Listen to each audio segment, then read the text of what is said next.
Thank you so much for the introduction. Thank you for having me here this evening whilst I'm on a little trip up. As I described, my name is Nash. I'm a developer evangelist at Twilio. Can I just ask who here has heard of Twilio at all before? All right, quite a few people. That's cool. For those that haven't, Twilio is a communications platform. That is, it's a whole bunch of APIs that you can use to do things like send and receive text messages, make and receive phone calls, build video chat, regular chat, bots, send email, because we bought SendGrid, all of those things. And if you know about SendGrid now, you also know about Twilio as well. If you want to talk, if you built something cool with Twilio or want to ask me other questions about it, come find me afterwards. I'll be hanging around for more beer if that's what we do. Do we go to a pub afterwards? Yeah, good. Excellent. I've got time. Cool. But I want to talk about a little bit about bots because they kind of, I don't know, they had a resurgence in popularity over the last few years. People were talking about them all over the place, and that was kind of cool. I think that's cool because they kind of talked about it as if they were new. And I love this because bots are totally not new. What I love is that bots have been around forever. And I don't know if you remember this one. I believe this is back from the 60s, Eliza. You know, where of course there's a JavaScript version of it now, but Eliza was that psychologist bot which would answer questions for you. If you typed them. And yeah, I do believe it's. Can you elaborate on that? It's not really busy. Do you know what else is really? Well, and that can go on, right? It's a dumb bot. In fact, it was almost built to prove that bots and people talking to computers, you could fool people into doing so. It was like one of those weird early kind of Turing test kind of things. And it's great. And yes, what I love is that this JavaScript is actually about 4 years old as well. So people have thought about this and built Eliza into the browser already. But that was not really a smart bot. There were smarter things than that. And I don't know who was around on AOL Instant Messenger back in the day. Oh, yeah. It's funny the screenshots you can find of these things on the internet. Smarter Child was one of those very early actual smart bots. It lived on AOL Instant Messenger and later a bit on MSN. I never got an AOL Instant Messenger username myself. I tried a few times with a bunch of usernames and then they were all taken, so I gave up. So I never actually got to experience this. But Smarter Child was one of our first actual smart bots. And sure, you could ask it about dogs and it might try and talk to you about other things. But you could also ask it, the weather. You could ask it stock prices. You could ask it sports scores. I know this is the kind of thing that might seem familiar to what we do with the bots these days. But Smarter Child existed. It was back there. Its problem, of course, was there was a team of people thinking up all the things you could ask it and programming in them almost word by word because there wasn't so much intelligence back then. It still was amazing, and at its peak had more than 8 million users, which I think is kind of incredible. What I also love about this is very early 2000s. That username, Angel's Deadfall, isn't that brilliant? Super emo. It really should look like this. Shout out to anyone that was on LiveJournal back then as well. Woo! Not me either. Actually, I argued about things on LiveJournal, but in the comments, I didn't have my own. It's fine. Yes, I've been doing that for years as well. And so it's gone on from forever. There's been IRC bots, there's been SMS bots for the last 10 years since at least Twilio's been around doing SMS. And then recently Slack invented bots for the first time, and that was pretty cool of them. It's really good to see. And then we get onto the voice ones, right? And if you sit an Alexa and an Echo and a Google Home next to each other, you can get them endlessly talking back and forth. I love these things where you can just shout out in your house and have things happen. I'm sort of very guilty of doing this in that I have echoes all around my house. I've got 5 of them. It's almost embarrassing. There's one in the bathroom, which is great for you're in the shower and you're like, Alexa, play my shower jams. Let's get this going. It's sort of embarrassing, but I'll tell people anyway. It's fine. But what this really came to me to think was how do we build our own? And I don't mean put hardware together and try and make microphones talk to web services and things like that. I mean, how could we do this using web technology and web APIs? Because we're JavaScript developers and everything should live in the browser, right? I just like this as a bit of a challenge, as a bit of a thought experiment and see what we could do with it. So what web APIs do we have available for this? I'm going to start with probably the obvious ones, web speech API.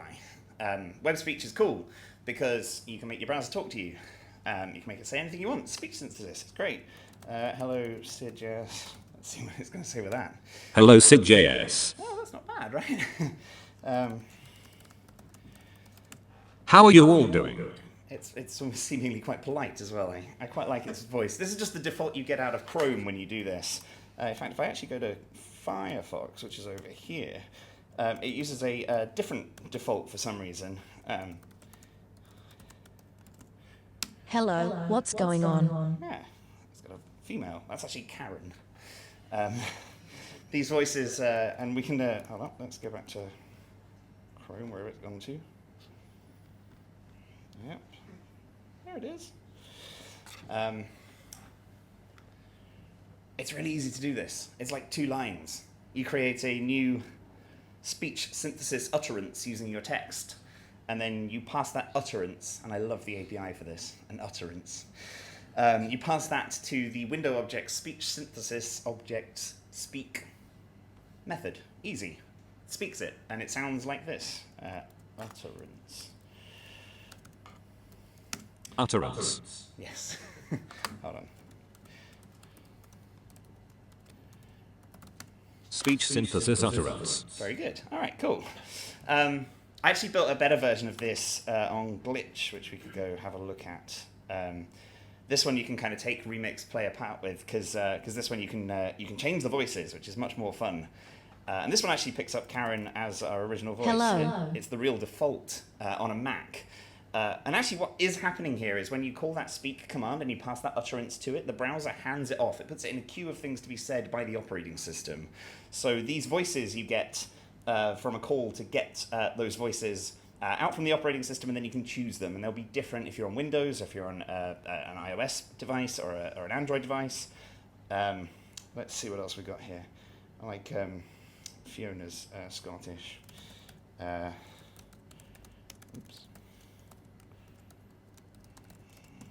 Hello everyone, how are you?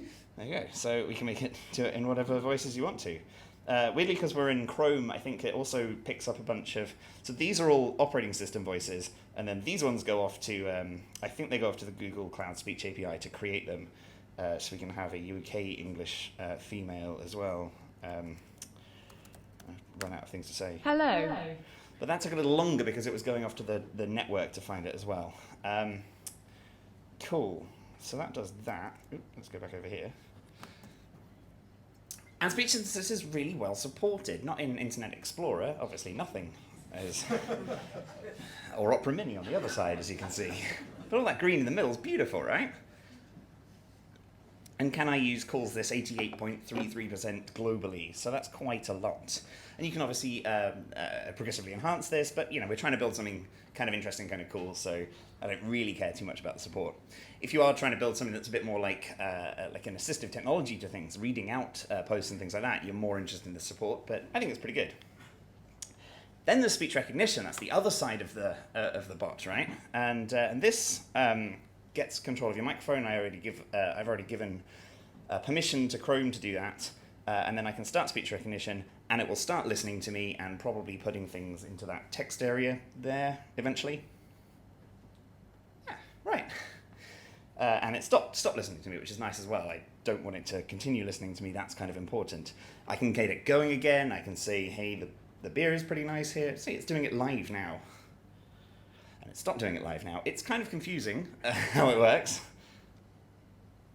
Oh, it actually did stop. All right, cool. It's kind of confusing. Let's look at how that actually works in the code. In this case, we have to create a WebKit speech recognition object. Yes, browser vendor prefixes still live in speech recognition, I'm afraid. And I'll tell you more about why that is later. And we'll listen for result objects, a result event, sorry. In this case, this is at the end of when you've said a full sentence, when it decides that you've finished speaking, it's going to work it all out, send that result. In fact, it sends a bunch of results. As you can see, the kind of square bracket 0, 0 there. This is the first result, and it's the first result of the first result, and the transcript of that result. And then you can log it or whatever, and then we start that recognition. This is the sad part of it. it's partially supported in Chrome. Yeah, okay. I mean, Chrome is pretty big, I guess, but it's not really support. It's coming to Edge because Edge is now Chrome. But what's actually happening behind the scenes is that this speech recognition is actually not being done on our devices. It's not being done in the browser. It's being sent off to the Google Cloud Speech API for free, which is nice because you want to do this on the server side and you're going to pay for it. But this is all going off to the Cloud Speech API, and there's difficult levels of comfort with that, depending on how much you like Google listening to you or not, or whether you think you're in control of that. So there are other things. This is where I started thinking, like, with this much support and with this kind of restriction to it, what do we do about it? Well, we could do some other stuff. There is, for example, the MEDIARECORDER API out there. This one's quite useful because it means you can inside a browser just kind of record audio and video actually, but I'm just going to do audio for now. So I'll start the microphone. Oops, no, I already given permission to the microphone. I can start recording. It's just listening to me right now, and I can stop it, turn that into a blob, into an audio object, and then it will play back. And start recording. And I can't stand listening to my own voice, so I'm not going to do that long. Ooh. But it's actually pretty cool. I really like this. The MEDIARECORDER relies on media devices. Basically, any of these browser things that are listening to you require the ability to get hold of the microphone within the browser, and that's the Media Devices API and Get User Media, which is also good because it asks for permission. As I say, I've been through the permissions on this before, so you can't do this without a user saying so. And then we create ourselves a new MEDIARECORDER. We give it that stream of audio that we got in there at that point, and we can also set the type of file that we want to create. So in this case, because I'm using audio data, I'm going to create an audio WebM file. I know, WebM, right? Sorry, that's what the browsers deal with. It's always going to be WebM. Now we can do some other fancy stuff with kind of like WASM and things like that, but I'll get to that in a minute. What happens is that recorder receives data available events as it happens. Weirdly enough, that data available event might come with no data, or with data but 0 of it. So we just drop those, that's fine. And otherwise we just push all the data into an array of chunks. And then at the end of that, when the recorder is stopped, we turn that into a blob. Again, we'll say that it's WebM because that's what it is, and we can use that as a file.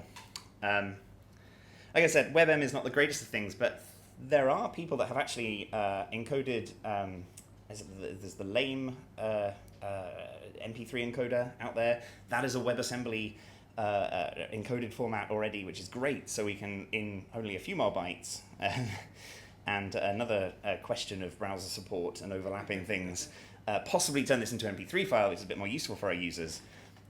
But with our audio WebM file here at the moment, we might be able to go and use that to turn this into text some other way. MEDIARECORDER is actually fairly well supported. Not on iOS Safari, behind a flag, but on real Safari in the technical preview. Oh, 30, it's 30 now. Anyway, and Edge and Firefox and Chrome, not IE of course, but it's getting there, and that's can I use this? That's 72%, which is kind of cool. Actually, think it's an API I think we'll probably start to see more of. It's actually been around since 2014 in Firefox. 5 years down the road, and we can actually go and use it and make interesting stuff with it. I think I'm building a GIF recorder because everything has to be GIFs.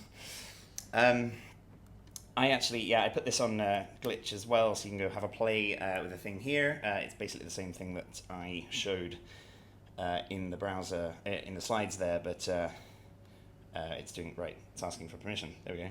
And now I can record and stop, and I won't play it again, I promise. Go have a play with that. It's good fun. So then we've got this recording. What do we do with it? Send it to a speech-to-text service. Why not? There's loads of them out there. And the nice thing about this is that we can pay for it and choose how we use it, rather than whatever Google does with using the speech recognition stuff in the browser. We could send it to Google Cloud Speech. There's Azure Cognitive Services, IBM Watson. I think Watson is the only one on that list that actually will take a WebM file by default, which is it's nice of it, but so you might want to choose that one. Oh, I did want to note actually about the support of web speech recognition. Back to that, just quickly. Firefox briefly supported it, just briefly, around the time when it was doing Firefox OS, because building speech recognition into the operating system when the operating system was a browser was a good idea. Then they decided that was all a bad idea, which I still think is a shame, but that turned out to be a bad idea, so they dropped it. Speech recognition is still behind a flag in Firefox, but if you flip that flag, it still doesn't work. So that's where we got to this, like, maybe record it. But then there's other stuff available to us in the browser, which I also think is really cool. The WEBAUDIO API exists and has been around for a while now. And what I thought was interesting when I was looking at Can I Use about the MEDIARECORDER API was it says that the MEDIARECORDER API can be used to record media streams from the user's microphone without having to perform manual encoding operations on raw PCM data, etc. Raw PCM data, if you don't know, is the raw bytes of audio that the browser will initially get hold of. And when we send those bytes into a chunk, an array of chunks, and then finally make it into a blob file, it's turning it into less raw stuff. But we get that raw PCM data using the WEBAUDIO API, and in modern browsers, the audio worklet. Back in the past, it was the script processor node, but audio worklets are allowed to work in the background, so these are more efficient. So if we add the audio worklet to WebSocket and some kind of speech-to-text service, we can actually make this work in other browsers. So I'm going to dive out to Chrome for a second here. Nope, Firefox for a second here. And this is a demo from IBM Watson's thing, and I can ask it to start microphone transcription. Stop Microsoft. Now it's just going to keep listening to me until I tell it to stop. But you can see it's got quite decent real-time translation of my speech into text in Firefox here, and all you've got to do is pay for it. I'm going to stop that now. Cool. Sometimes I stop it and it keeps listening, and I get worried about that. But let's go back to Chrome, because I think that's cool. So now we can get this speech-to-text in the browser. But, of course, and there are the other alternatives for the other services as well. So that was the Watson one from the Speech JavaScript API. The bottom two there are both speech polyfills that work with Azure services, Azure's cognitive services, sorry. So that's quite cool. I will put these slides out for anybody who wants any of these links and wants to play around with these things later. But again, this is all great, but we are sending all our microphone data to some third-party service, and if we're looking to have some kind of assistant-based thing, we want to be able to trigger it at times. And we can't be either having a 24-hour connection to IBM Watson or Azure Cognitive Services, and I'm definitely not going to be doing a 24-hour connection to like Google Speech via their speech recognition API. What do we do about that? And of course, the answer for our little friends with the speakers, with the microphones in it, is a wake word. So how do we do this in the browser? And this became the challenge for me, ultimately. We'll see where this goes, but machine learning, right? I have been at Google Cloud all day, and so normally just saying a buzzword like that elicits a round of applause and people going, fantastic, and throwing money at things. Machine learning. So we have access to raw audio data in our browser, and thanks to the team behind TensorFlow, we have access to machine learning using the power of the GPU. TensorFlow.js takes advantage of WebGL in our modern browsers to use the GPU to do some of this machine learning and model usage inside our browser, which I think is fantastic. And then to make it slightly easier, there's a library called ML5, which is supposed to be a more friendly way of using TensorFlow.js. And highly recommend looking into both of these. My problem here was that I'm not very good at machine learning myself, and I'm still learning this stuff. So my demo here does not necessarily elicit the best of responses, but what have we got? TensorFlow does come with a pre-trained audio set of 18 popular words, which is quite cool. These words are these ones. Things like down, and to, and stop. You're listening up. Right. I didn't mean that one. And so this is kind of 18 words that exist as a real-life training example. I said exist, not 6.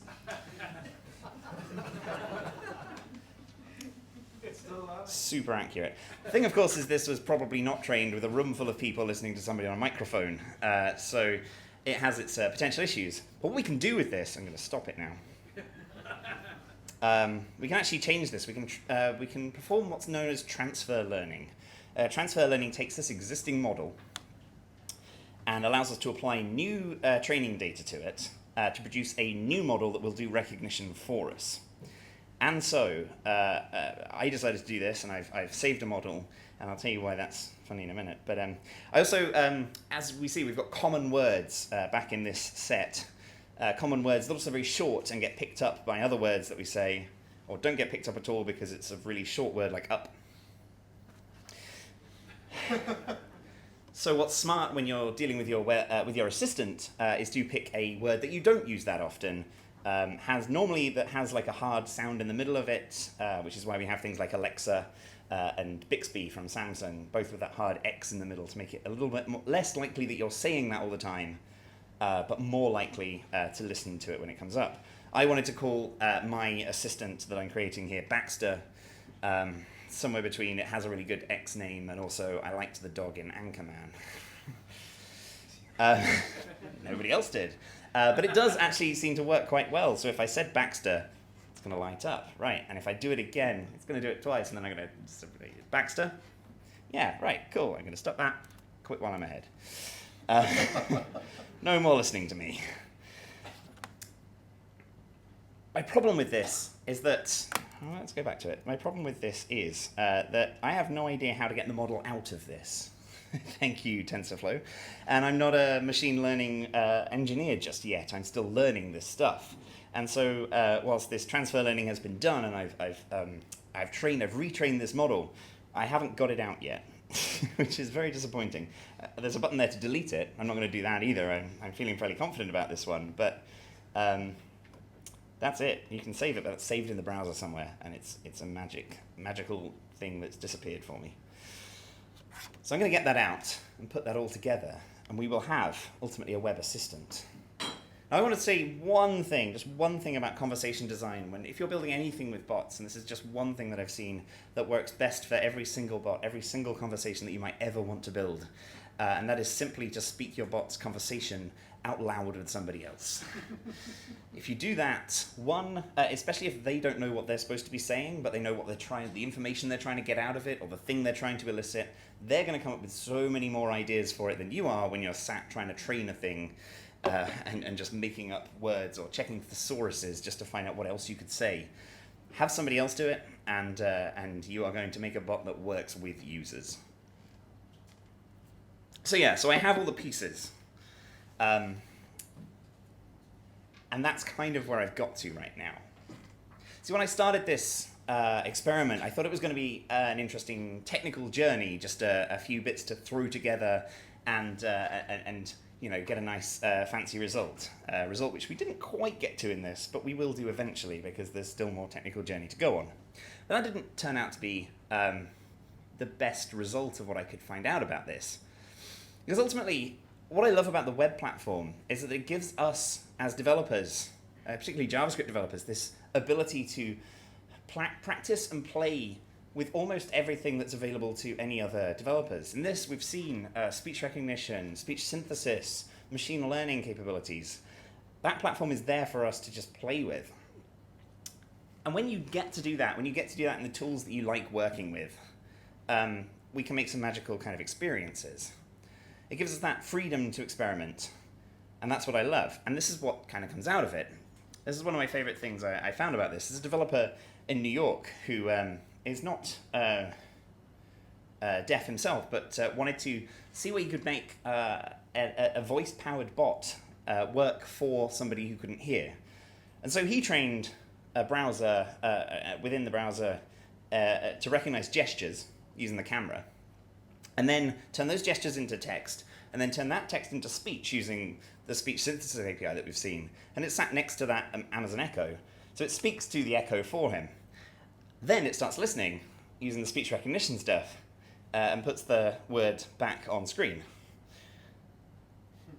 This is not something you could do with an Echo. You can't take it apart and plug a camera into it and experiment with that kind of thing. You cannot, or it would take a lot more electrical engineering to kind of start playing with another set of, like a Raspberry Pi and several microphones and being able to put that together.